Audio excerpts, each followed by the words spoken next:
नमस्कार, पारसी एकेडमी में आपका फिर से स्वागत है। चलिए देखते हैं सीजीएल का कुछ क्वेश्चन है गणित के, उसको सॉल्व करते हैं। 9 सितंबर को जो एग्ज़ाम हुआ था फर्स्ट शिफ्ट का, बोला निम्न तालिका में 5 अलग अलग विषयों में 5 छात्रों द्वारा प्राप्त अंक 100 में दर्शाती है। मतलब 100 का है, उसमें 65 नंबर, तो 65% मतलब इसको प्राप्त हुआ है। बोला है कि सभी विषयों को मिलाकर 79% अंक प्राप्त किसने प्राप्त किया। ठीक, देखो तो पहला ऑप्शन चेक करेंगे हम लोग। इसने 65% प्राप्त किया। 79 से कितना ज़्यादा है? 79 से कितना कम है? -14। ठीक है, उसके बाद देखेंगे कि ये 79 से कितना ज़्यादा है? +1। ठीक है, उसके बाद देखेंगे 79 से कितना कम है? -4। उसके बाद हम लोग देखेंगे 79 से कितना ज़्यादा है? +6। ठीक है, उसके बाद देखेंगे हम लोग कि 79 से कितना ज़्यादा है? +11। तो देखते हैं, ये -14 और ये -4, -18 हो गया। ये दोनों कितना? -18। ठीक है, उसके बाद हम लोग देखेंगे 11 6 17 और 1 18, तो मतलब ये तीनों का योग भी क्या हुआ? 18 हुआ। तो क्या हो गया? 18 - 18 क्या हो गया? कैंसिल हो गया। तो मतलब ये पहला ही ऑप्शन हमारा क्या हो जाएगा? आंसर हो जाएगा। मतलब 79% आंसर हो जाएगा। या सबको जोड़ लीजिए, सबको जोड़कर सबको जोड़ेंगे तो 5 7 5 10 10 5 15 के 5, मतलब 395 आ जाएगा। मतलब और में दूसरा मेथड है 395, और टोटल कितना है? 5 सब्जेक्ट है, 1 2 3 4 5, 5 मतलब सब 100 नंबर का है, तो 500 का हो जाएगा। तो परसेंटेज निकलेगा 100। उसके बाद कितना हो जाएगा? 5 7 35, तो 79% आ जाएगा इससे भी। तो क्या हो जाएगा? तरुण ने। आगे देखेंगे, नेक्स्ट क्वेश्चन है कि दी गई जानकारी को ध्यानपूर्वक पढ़ें और आगे दिए कथन का आंसर दें। ठीक है, बोला है कि यदि किसी ने उपरोक्त तालिका में दिए गए 6 विषयों में किसी भी विद्यार्थी या अन्य को प्राप्त अंकों की तुलना में उच्चतम अंक प्राप्त किए हैं, तो उस विद्यार्थी को प्राप्त कुल प्रतिशत अंक ज्ञात करें। देखो, बोला है कि इसमें हर, जैसे गणित में 150 में सबसे ज़्यादा किसने अंक प्राप्त किए हैं। ठीक है, तो देखेंगे कि ये जो अधिकतम कोष्टक में दी गई क्या गई है, ये 150 अधिकतम अंक है, ये 130 अधिकतम अंक है।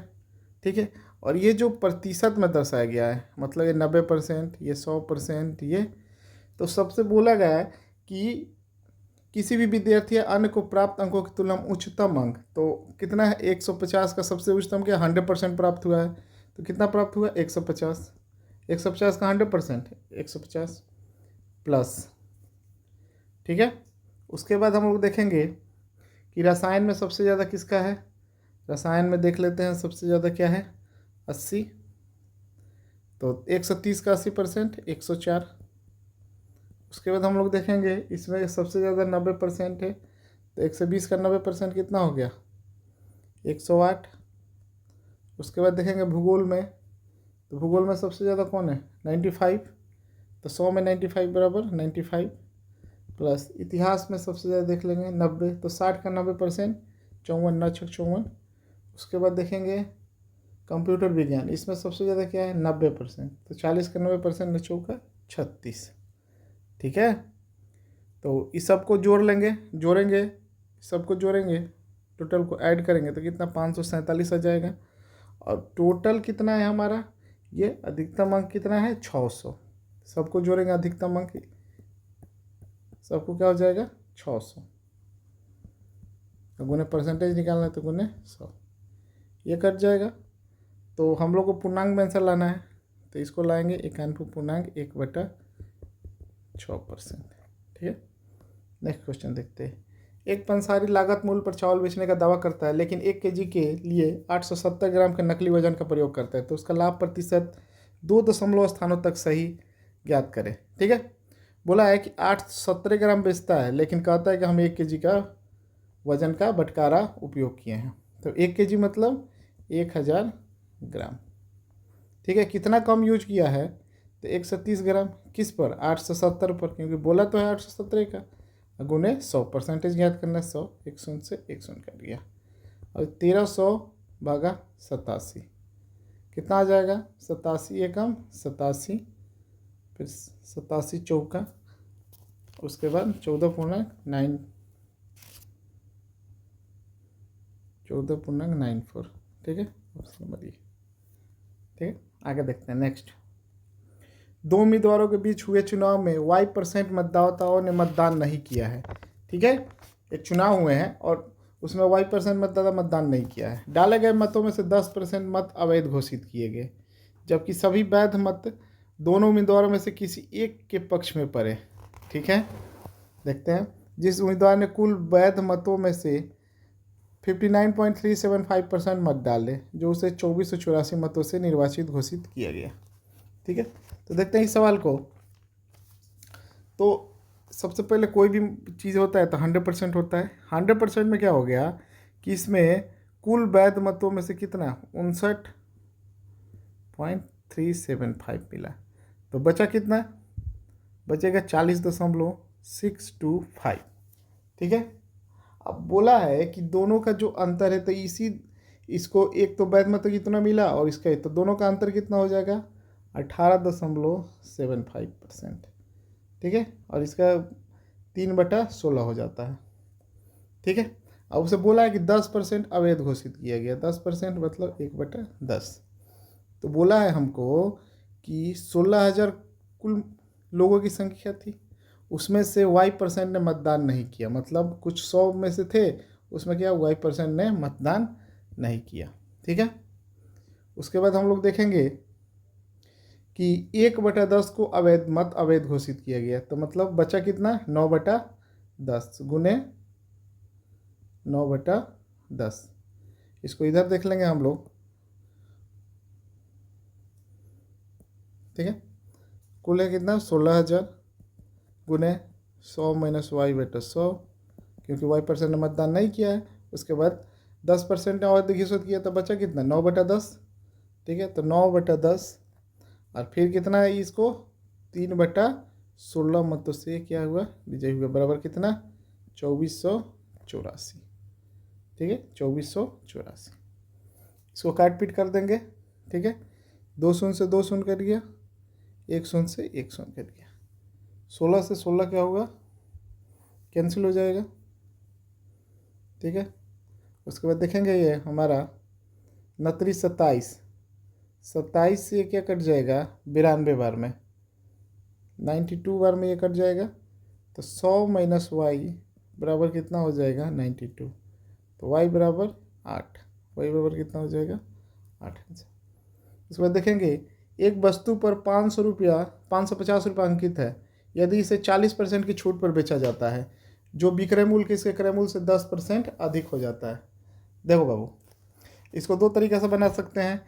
एक तो सीधा सीधा डायरेक्ट 550 का 40% 100 बराबर कितना हो जाएगा?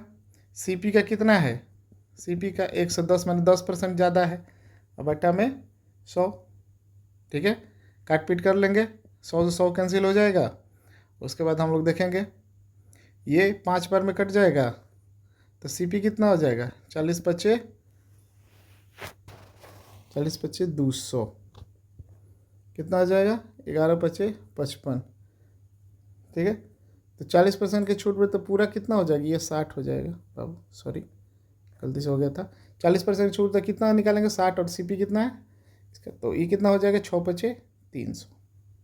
ठीक है, 300। 40% की छूट है तो 100 - 40 बराबर 60% इसको बचा है। उसके बाद नेक्स्ट मेथड एक और है, MP और CP का रेशियो ले लेंगे। ठीक है, MP और CP का रेशियो लेंगे तो MP क्या होता है? 100 + P।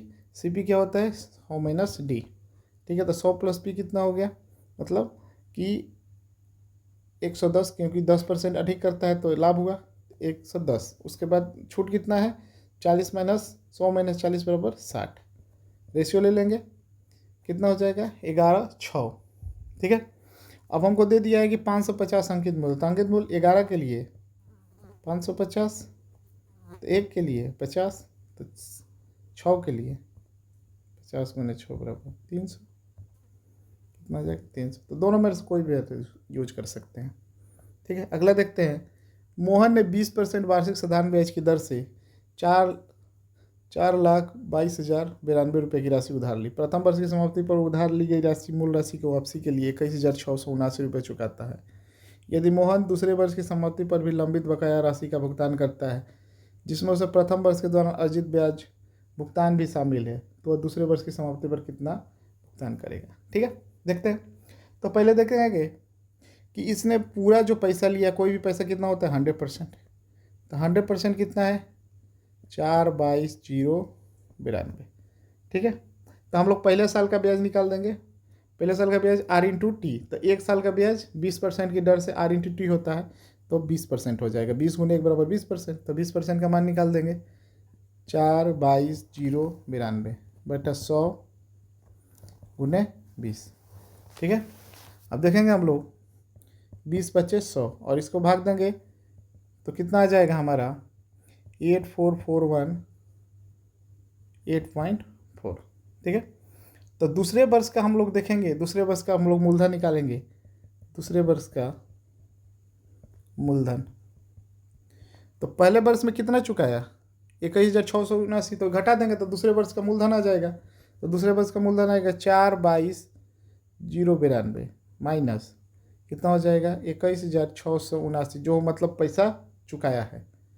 ठीक है, तो कितना बच जाएगा हमारा 4,00,413। ठीक है, अब ये दूसरे वर्ष के लिए क्या हो जाएगा 100% पूरा। तो दूसरे वर्ष का 100% का मान कितना दिया है 4,00,413। ठीक है, तो दूसरे वर्ष भी क्या हो जाएगा, एक के साल के लिए लगे तो 20%। 20% बराबर क्या हो जाएगा 4,00,413 बटा 100 × 20। 20 × 25 100, तो कितना हो जाएगा हमारा 8,00,82.6। अब हम क्या करेंगे, सबको जोड़ देंगे। सबको जोड़ेंगे तो देखते हैं, जोड़ देते हैं। इसको जोड़ेंगे। ठीक है, क्या करेंगे बाबू, ये क्या करेंगे, इसको जोड़ेंगे, फिर इसको जोड़ेंगे और पूरा क्या करेंगे, और ये जो हमारा दूसरे वर्ष का है, ये तीनों को जोड़ेंगे। तो तीनों का योग कितना हो जाएगा हमारा 5,64,914। 5,64,914। ठीक है, ये तीनों को ऐड करेंगे। तो आगे देखते हैं नेक्स्ट क्वेश्चन।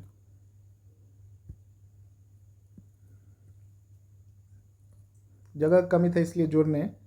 ठीक है, अगला देखते हैं कि निम्नलिखित तालिका विभिन्न परीक्षा केंद्रों में PQR कुल उपस्थित उम्मीदवारों और उपस्थित उम्मीदवारों की संख्या को दर्शाती है। तो तालिका का अध्ययन कीजिए और निम्नलिखित प्रश्नों का उत्तर दीजिए।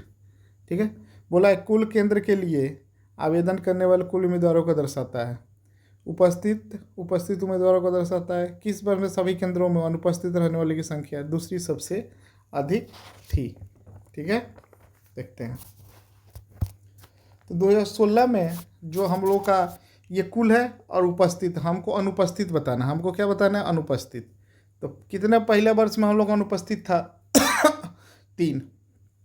हम लोग पहले वर्ष में 3 और यहाँ पर 56 कुल है, तो दूसरा वर्ष में कितना हो जाएगा 11। फिर यहाँ कुल है तो ये कितना हो जाएगा 5। तो बोला है कि 19। तो इसमें बोला है कि दूसरी सबसे सर्वाधिक, दूसरी सबसे, तो पहला वर्ष में 19, दूसरा वर्ष में देख लेंगे ये कितना है 5, ये कितना है 20 और ये कितना है 5। ठीक है, तो टोटल कितना हो जाएगा 30। देखेंगे 2018 वाला, ये कितना है 4 ज़्यादा है, ये कितना है 10 ज़्यादा है। 2018 में कितना है 45, ये 20 ज़्यादा है और ये कितना है 55, ये 10 ज़्यादा है। तो कितना हो जाएगा 34। 2019 में देखेंगे हम लोग, ये 80 से 69 कितना ज़्यादा है 11, ये कितना ज़्यादा है 12 और ये कितना ज़्यादा है 8। जोड़ेंगे सबको कितना आ जाएगा 31। उसके बाद हम देखेंगे ये वाला 11, 55 कितना हो जाएगा, ये बचेगा 11। ठीक है, इसको देखेंगे ये बचेगा 14। ठीक है, ये कितना बचेगा 5। ठीक है, 11 पर 16, 16 4 20, 20 10 30, ये कितना हो जाएगा 30। तो बोला है कि अनुपस्थित रहने वाली दूसरी सबसे अधिक, तो अनुपस्थित दूसरी सबसे, पहला तो ये अनुपस्थित 34 और दूसरा क्या है 31, तो क्या हो जाएगा 2019। ठीक है, आगे देखेंगे हम लोग। दी गई तालिका में एक संस्थान में 3 अलग अलग विषयों में 3 विद्यार्थियों द्वारा प्राप्त अंकों का प्रतिशत दर्शाया गया है। ठीक है, यदि परीक्षा उत्तीर्ण करने के लिए इतिहास में न्यूनतम 105 अंक चाहिए तो कितने विद्यार्थी परीक्षा में उत्तीर्ण हुए। ठीक है, तो ये परसेंटेज को हमको दर्शाया गया है। तो 175 का 54%, मतलब हमको 105 अंक चाहिए, लेकिन हम 175 का अगर आधा करेंगे, अगर हम 50% भी इसका करेंगे, ठीक है, तो मेरा लगभग क्या आ जाएगा, 175 का मान लो आधा कर देंगे हम, 2 8 16 और 2 7 मतलब 87, मतलब खूब से खूब जाएगा तो 105 तो नहीं पहुँचेगा। 175 का 54% करेंगे तो, ठीक है, ये भी नहीं पहुँचेगा क्योंकि ये 87 88 तक पहुँचेगा, लेकिन हमको चाहिए कितना 105 नंबर। तो 175 का क्या करेंगे 75% करेंगे, तब हम लोग क्या करेंगे वहाँ तक 105 अंक तक पहुँचेंगे। तो कौन हो जाएगा, कितने हैं, तो विद्यार्थियों में कितने विद्यार्थी, तो एक विद्यार्थी केवल श्याम क्या हुआ उत्तीर्ण हुआ था। ठीक है, आगे देखेंगे। 22 सेंटीमीटर 10 सेंटीमीटर त्रिज्या वाले दो वृत्त केंद्रों के बीच की दूरी 37 सेंटीमीटर है। यदि इन वृत्तों को सीधे उपनिष्ठ अनुपर्श रेखा के स्पर्श बिंदु में एम और क्यू है तो रेखाखंड एम क्यू की लंबाई ज्ञात करें। ठीक है, दो वृत्त है, ठीक है, उसके उभयनिष्ठ अनुपर्श रेखा स्पर्श बिंदु एम और क्यू है। ठीक है, देखते हैं। तो एम क्यू बराबर एक फार्मूला होता है √D² minus R1 minus R2 का होल स्क्वायर। ठीक है, D² डी कितना है 37, दूरी 37 का स्क्वायर माइनस R1 कितना दिया है, मतलब 22 का स्क्वायर माइनस 10 का स्क्वायर। ठीक है, और देखेंगे कि R1 माइनस R2 का होल स्क्वायर, तो ये हो जाएगा हमारा 37 का स्क्वायर माइनस 22 माइनस 10 का होल स्क्वायर, तो कितना हो जाएगा 37 का स्क्वायर माइनस 12 का स्क्वायर। तो A square minus B square, A plus B, 37 plus 12 into 37 minus, ठीक है, ये कितना हो जाएगा √9 49 गुने 5 और 2। ठीक है, तो कितना हो जाएगा 7 गुने 5 35। ठीक है, 35 आंसर आ जाएगा। भरण पाइप क्यू से 21 गुना तेज है। पी जो है क्यू से 21 गुना तेज है, मतलब एगो 21 एगो 1 है, क्षमता इसका इफिशियंसी है। ठीक है, एक यदि क्यू एक टंकी को 1 से 10 में, तो क्यू क्या करता है 1 से 10, तो कुल टंकी की क्षमता ज्ञात कर लेंगे, मतलब क्यू का कितना 1 से 10, तो 1 गुने 1 से 10 बराबर कितना है क्षमता 110 है। तो दोनों पाइप भरने में 21 1 22 22 5 मिनट लगेंगे। ठीक है, अगला देखते हैं। 840 मीटर के वृत्ताकार दौड़ में ए और बी समान दिशा में दौड़ते हैं। समान दिशा में जैसे दौड़ेंगे तो क्या हो जाएगा, ये घट जाएगा। तो हमको पता है समय बताना है, टी बराबर D/S, तो कितना हो जाएगा D 840, अब बेटा ये घट जाएगा, कितना हो जाएगा 6 6 कम 6 6 चौके 24 140 सेकेंड। अगला देखेंगे हम लोग 12 नंबर। बोला है कि इसको तो सॉल्व करेंगे। ठीक है, ये कट जाएगा 11 बार में 11। ठीक है, तो ये हो जाएगा 11 गुने के माइनस 9, 11 गुने के माइनस 9 बराबर। उसके बाद ये देखेंगे 36 माइनस 35 प्लस के स्क्वायर बराबर 1। ठीक है, देखते हैं 11 के माइनस 9 बराबर 36 माइनस 35 प्लस के स्क्वायर। ठीक है, तो देखेंगे ऑप्शन इसमें पुट करेंगे, तो ऑप्शन पहले पुट करेंगे, मान लो कि ये वाला ऑप्शन पुट करते हैं, तो 11 चौक 44 के का ऑप्शन रखेंगे, 11 चौक 44 माइनस 9 बराबर 36 माइनस 35 प्लस 4 16, कितना हो जाएगा 36 16, अरे के 2 3 जगह 52 52 माइनस 35 कितना हो जाएगा 12 में से 5 गया 7, और ये हो जाएगा 77। ठीक है, ये हो जाएगा आपको कि 12 में से 5 गया 7, और ये यहाँ पर बच जाएगा आपको 4, 4 में से 2 गया ये 17। ठीक है, अब यहाँ पर देखेंगे ये हो जाएगा 11 44 माइनस 9। ठीक है, तो ये हो जाएगा आपको 35। ठीक है, तो 17 और 35 कोई मैचिंग नहीं है। ठीक है, तो हम लोग दूसरे ऑप्शन चेक करेंगे डायरेक्ट, 1 और 10। मान लो यहाँ पर 1 रखेंगे तो ये हो जाएगा 11 गुने 11 बराबर 11। ठीक है, माइनस 9 बराबर 36 माइनस 35 प्लस 1। ठीक है, तो ये 2, 36 और 1 37 माइनस 35 बराबर 2। क्या हो जाएगा ऑप्शन नंबर ये 3। ठीक है, 1 और 10 दोनों रखेंगे तो क्या हो जाएगा, संतुष्ट हो जाएगा। इसका देखते हैं cos square 29 plus cos square 61। ठीक है, तो देखते हैं कि θ1 प्लस θ1 θ2 कितना हो जाएगा। अगर इसको जोड़ने पर 90 आ जाएगा तो सीधा लगाएंगे cos 90 minus theta. Cos 90 minus theta बराबर क्या होता है, साइन थीटा। तो sine square 61 plus cos square 61 बराबर 1। सीधे आगे देखेंगे दो शंकुओं की त्रिज्याओं का अनुपात कितना है, 2:5। तो उनके आयतनों का अनुपात क्या होता है। तो त्रिज्याओं का अनुपात 2 का स्क्वायर बटा 5 का स्क्वायर गुने एच गुने एच। ठीक है, बराबर कितना हो जाएगा, 3/5 आयतन का है। ठीक है, बोला है ये कितना हो जाएगा, 4/25 गुने एच बटा एच बराबर 3/5 50 25। ठीक है, तो H1/H2 कितना हो जाएगा, 15:4। ठीक है, आगे देखेंगे नेक्स्ट। इसको देखेंगे हम लोग x³ plus 15x² plus 75x plus 125। तो इसको पहले हम लोग तोड़ देंगे, x² माइनस 5 के स्क्वायर कितना हो जाएगा, x plus 5 into x minus 5। x minus 5 से x माइनस 5 कैंसिल हो जाएगा, नीचे क्या बच जाएगा, x प्लस 5। तो हम लोग क्या करेंगे, ये ऊपर वाला जो है ना, ये x प्लस 5 का होल क्यूब है। x प्लस 5 का whole cube plus x plus 5 बच गया ये वाला, तो ये कट जाएगा इससे, तो x प्लस 5 का होल स्क्वायर बचेगा।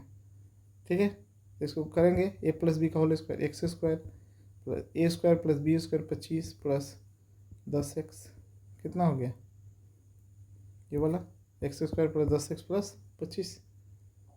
ठीक है, आगे देखेंगे sine square 30 minus sine square 40 plus sine square 45। तो देखेंगे θ1 और θ2 का योग कहाँ कहाँ मतलब 90 हो रहा है। तो ये साइन स्क्वायर ये दोनों जोड़ कर क्या हो जा रहा है, 90। 60 और 30 क्या हो जा रहा है, 90। ठीक है, तो हम लोग करेंगे पहले इसको, साइन को क्या करेंगे, कॉस में चेंज करेंगे। ठीक है, साइन स्क्वायर 30 और साइन स्क्वायर 60। तो इसको भी क्या करेंगे, साइन 90 माइनस थीटा बराबर कॉस थीटा। तो ये क्या हो जाएगा, दोनों मिलकर क्या हो जाएगा 1। ठीक है, दोनों मिलकर 1। उसके बाद हम लोग देखेंगे 40 और ये 50, ये दोनों क्या हो जा रहा है, 90 हो जा रहा है, ये 90। ठीक है, लेकिन माइनस में है तो माइनस क्या करेंगे, कॉमन ले लेंगे और ये हो जाएगा 1। ठीक है, उसके बाद देखेंगे हम लोग 45 और 55। ठीक है, 45 और 45 ये कहाँ पर हो जाएगा, ये देखो ये क्या हो जाएगा 90।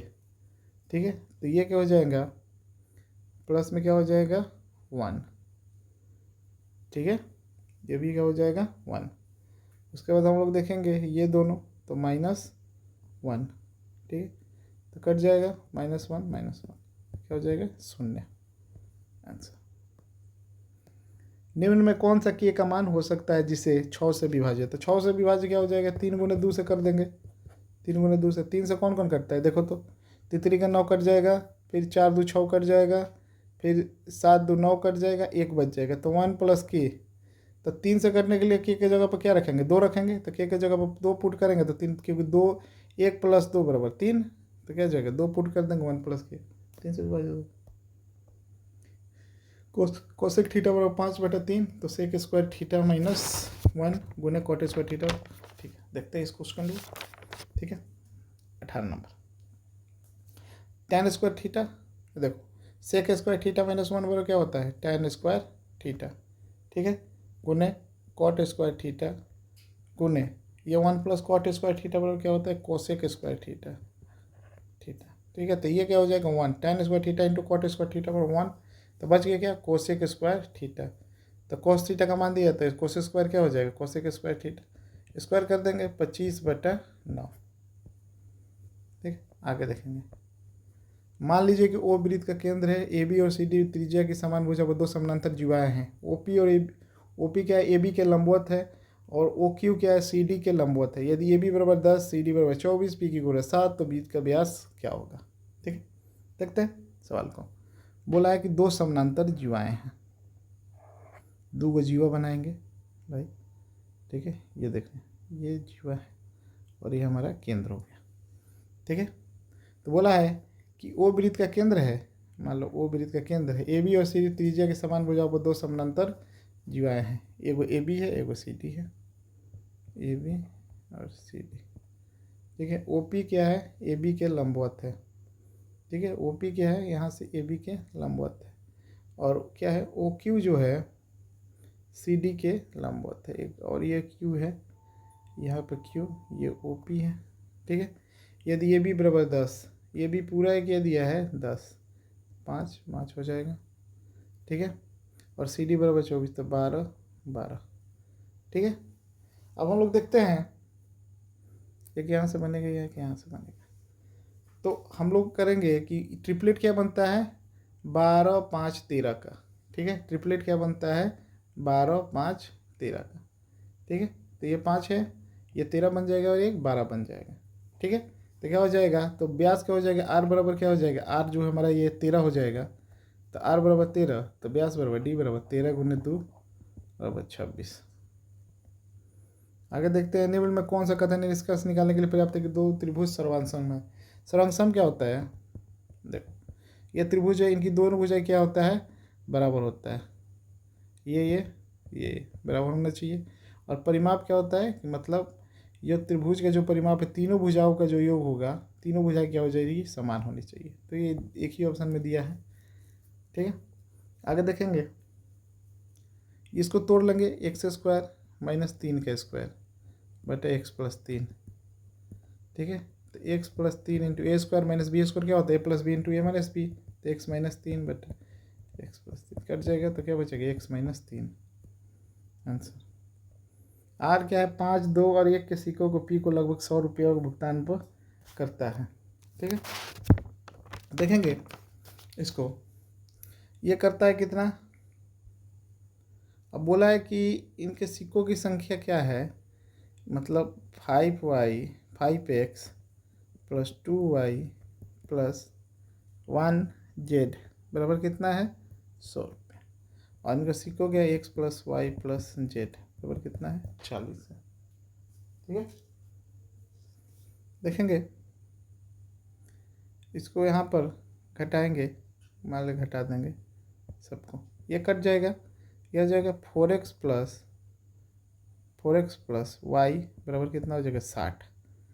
अब मान लो हम बोला है कि 5 मूल्य वर्ग के सिक्कों की संख्या, तो 5 क्या है x है, x माने है, तो मान लो कि 5 को हम 17 रखेंगे, 17 चौका 68 तो ये 60 से ज़्यादा हो जाएगा, तो ये भी ऑप्शन नहीं होगा। 18 चौक 72 ये भी नहीं होगा, 16 चौका 64 ये भी नहीं होगा, 13 चौका 52 यही एगो ऑप्शन कम है। तो क्या 60 से कम है 13 चौका 52, तो क्या हो जाएगा ये ऑप्शन हमारा 13 होगा। एक परीक्षा में लड़कों और लड़कियों के औसत अंक क्या है क्रमशः 75 और 80 है, उनमें सभी विद्यार्थी का औसत अंक 78 है। देखो बॉयज है गर्ल्स है 75 है 80 है और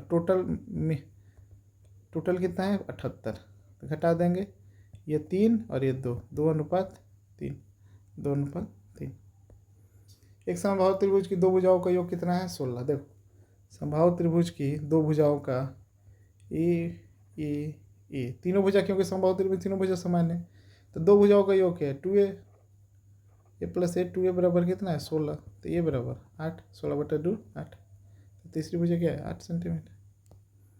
राजेश को उसके प्रिंटिंग प्रेस की कुछ किताबें छापने का ऑर्डर मिला, जिसमें से उसे ऑर्डर के 17/27 में 34 दिनों में पूरा किया।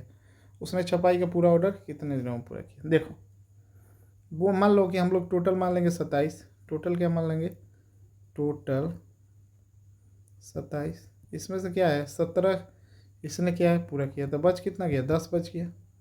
ठीक है, अब 17 के कितना बचेगा, 17 के लिए 34, तो कितना करना दुगुना है, तो यहाँ पर 10 के लिए दुगुना 20। तो बोला है कि 20, उसने छपाई का पूरा ऑर्डर कितने दिनों में पूरा किया, तो 20 दिन तो ये लग गया और 34 दिन ये लगा, तो 20 और 34 कितना हो जाएगा 54 दिन। ठीक है, 20 और 34 कितना हो जाएगा 54। चलिए धन्यवाद। पार्श्व अकेडमी को लाइक सब्सक्राइब और शेयर जरूर कीजिएगा।